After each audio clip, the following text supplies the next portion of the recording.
Welcome to the Further Light Podcast, presented by Wisconsin Freemasonry, helping you accomplish your Masonic goals through education and more light.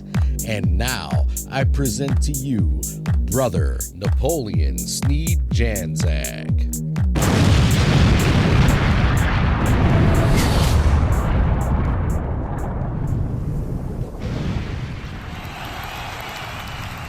The tracing of Freemasonry's origin and antiquity is a question that has for ages grappled the curiosity of individual seekers and lodges of research alike.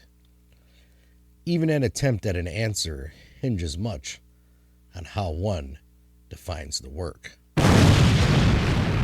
This is Brother Napoleon Sneed-Janczak, and today I'm going to continue our summer shorts with a short excerpt from a larger paper by Brother Tommy Bass entitled, "Neither Hammer nor Axe nor Any Tool of Iron." This particular passage is from a section entitled "The Pure Masonry of the Hebrew Patriarchs." The great Masonic legendist William Hutchinson, called by many the father of symbolic Freemasonry, asserts in his work, The Spirit of Freemasonry, dated 1775, that the use of the term Mason in our speculative sense of the word, pertaining to a builder of spiritual and philosophic temples, predates the use of the term to describe an operative craftsman. Hutchinson even goes so far as to claim that Masons, in the present state of Masonry, were never a body of architects. He contends that the designation of Hiram Abiff's Guild of Architects by the term Masons was purely incidental.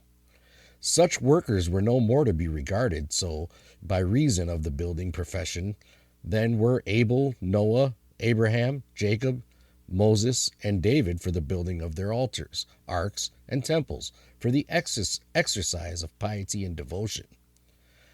"I promise that the name of Mason in this society," states Hutchinson, "doth not denote that the rise of the society was solely from builders, architects, or mechanics. At the time in which Moses ordained the setting up of the sanctuary, and when Solomon was about to build the temple at Jerusalem, they selected out from the people those men who were enlightened with the true faith, and, being full of wisdom and religious fervor, were found proper to conduct those works of piety. It was on those occasions that our predecessors appeared to the world as architects, and were formed into a body under statutory rules, for the government of such as were employed in those great works, since which period builders have adopted the name of Masons as an honorary distinction and title to their profession." Hutchinson believed that the word Mason derived from a language in which it would imply some strong indication or distinction of the nature of the society without relation to architects. This language he conjectured to be Greek, in which the word would refer to one initiated into the sacred mysteries and a member of a religious sect with a professed devotion to deity. Peculiar to Hutchinson among the great Masonic authors is a theory that the triune structure of the craft degrees characterizes a division of Western history into three stages of religious evolution in the West.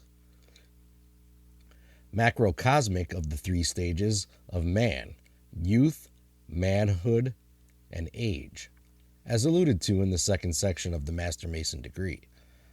The summary of Hutchinson's symbolic division of the legendary history of the craft degrees, as provided by Albert Mackey in the History of Freemasonry, is as follows. Number 1. Masonry was first taught by Adam after the fall to his descendants and continued through the patriarchal age. It consisted of a simple code of ethics, teaching only a belief in the God of nature. This was the Masonry of the entered apprentice. Number 2. The doctrine was enlarged upon by Moses and later confirmed by Solomon, lasting in this version until the era of Christ.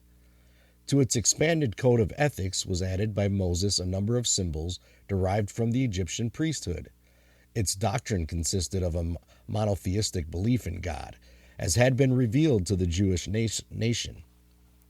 This was the Masonry of the Fellowcraft. Number 3. The Masonry of the second stage becoming valueless in consequence of the corruption of the Jewish law, it was therefore abolished, and the third stage established in its place. This was formed by the teaching of Christ, and the religion it inculcates is that which was revealed by him. It is the Masonry of the Master Mason. Hence, the three stages of Masonry present three forms of Western religion. First, the patriarchal. Second, the Jewish. Third, the Christian. So let's explore this a little bit more. Why we find Hutchinson's theory worth noting is that it mirrors a perspective we have incidentally employed in the organization of this study, yet from a somewhat different angle.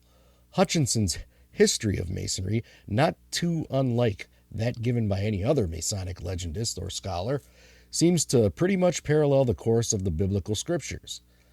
It is significant to note that in the symbolic history of ancient Masonry given by Hutchinson, no mention is made whatsoever of Hiram Abiff. Instead, the Master Mason of the third stage is symbolized as Christ. Such an intimate association of Jesus with Freemasonry might be disconcerting to some, but it is important to note that this is but a peculiarly unique theory offered by but one of the early scholars of Freemasonry, not necessarily to be taken as a complete factual truth. But if the craft is to be understood as having developed out of the original Knights Templar and shared some history with the Rosicrucians, as is generally accepted, it might stand to reason that elements of mystic Christianity would be latent in its rites and symbols, no matter how non-sectarian it technically is as a fraternity. The Scottish and York rites are specifically Christian-based, and only until relatively recently in our vast history, so was the Blue Lodge. This is Brother Napoleon Sneed-Janczak, and on behalf of the Further Light team, thank you for listening. Are you interested in learning more about Freemasonry in Wisconsin? Visit wisconsinmasons.org to learn more about Masonry and access further educational content and more light. Once again, that address is wimasons.org. Any questions, comments, or suggestions, please email us at education@wisconsinmasons.org. And thank you for listening.